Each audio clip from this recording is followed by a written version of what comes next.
So it's easy to punch down on the Black Americans, especially the lower class. It's easy. It's fun.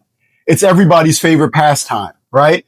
You got guys like Nick Fuentes making whole videos talking about all of the dysfunction of the Black community. But you know what's not easy?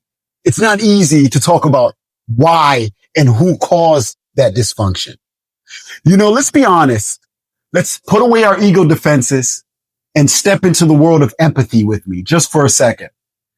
Let's say you were stripped of your cultural identity and brought to a whole new land. There's a little debate on that, but rock with me. Let's say you're stripped of your indigenous culture. Let's say after you're stripped of your indigenous culture, you're given a whole new identity and you were told that you were inferior to the people that kidnapped you. Let's say that happened. Put yourself in the shoes of somebody that happened to.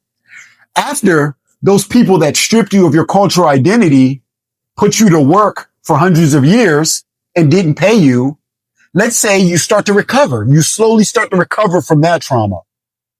Then as soon as you start to recover, they invade all of your successful neighborhoods and they burn them down. Okay, cool. Let's say you let that happen and you slowly start to recover from that. And then once you start to recover and start to gain leaders and role models, they come and they murder those role models, claiming that those people were communist. Okay, let's say you slowly start to recover from that. Then the final straw is they come and they pump drugs into your communities. Not just regular drugs. Up to that point, the most addictive and the most harmful and the most destructive drugs known to man at that time. What do you think is going to happen? Do you think that's conducive to building functional, productive people? Do you think all of the people that happened to are going to be productive after not only you enslaved them? When they started to recover, you broke them down and you burned down their cities, Tulsa, Oklahoma, Wilmington, North Carolina. And then after you burn down their cities, you murder their leaders, COINTELPRO, MLK, Malcolm X. And then you did all of that and they're still surviving. And just to put the cherry on the top, you pump crack cocaine into their communities to fund your illegal wars in Central America. What do you think is going to happen? Is this so hard for you to understand that there's going to be remnants of trauma in the lower classes of those people? Look, during the First and Second Opium Wars, the British basically flooded China with opium and got a large percentage of their population addicted to that destructive drug.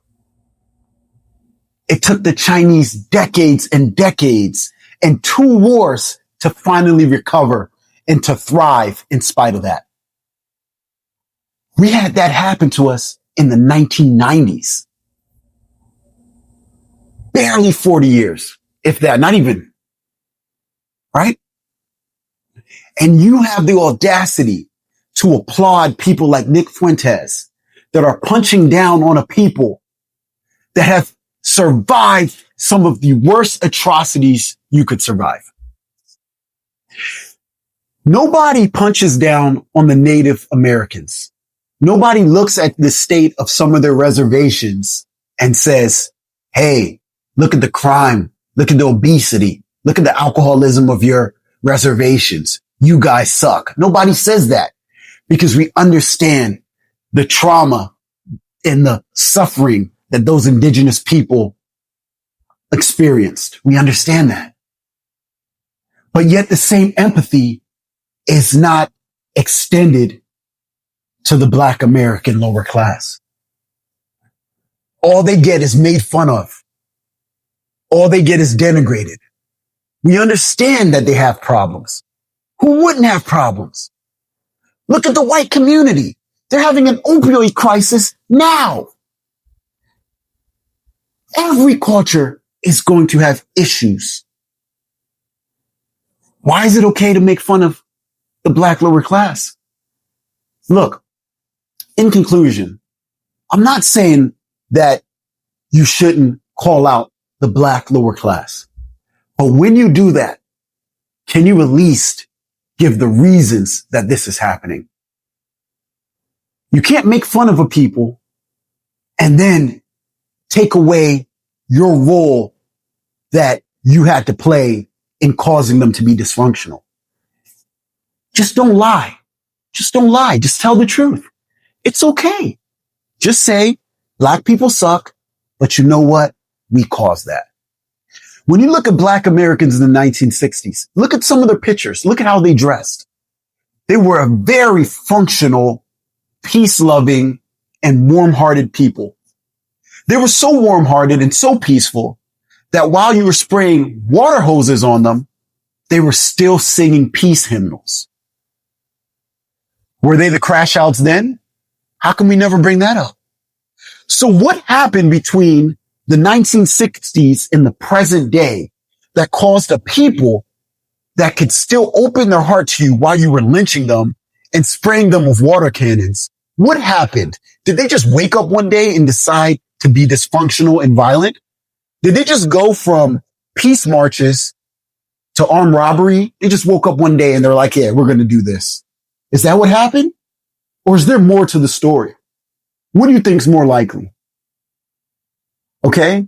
So you're skipping everything that happened that caused 1960s black people that used to dress in coat suits and used to look so dapper. These people were conventional people. You're taking everything and you're just going to the end result and you're skipping all of your culpability in the middle. You're not telling how you murdered their leaders. You're not telling how you burned down their communities. So we're not asking you to get down on your knees and grovel. We're just asking you that when you tell the black story, tell both sides of the story. Stop following people like Nick Fuentes who are profiting off of hate and are profiting off of destruction.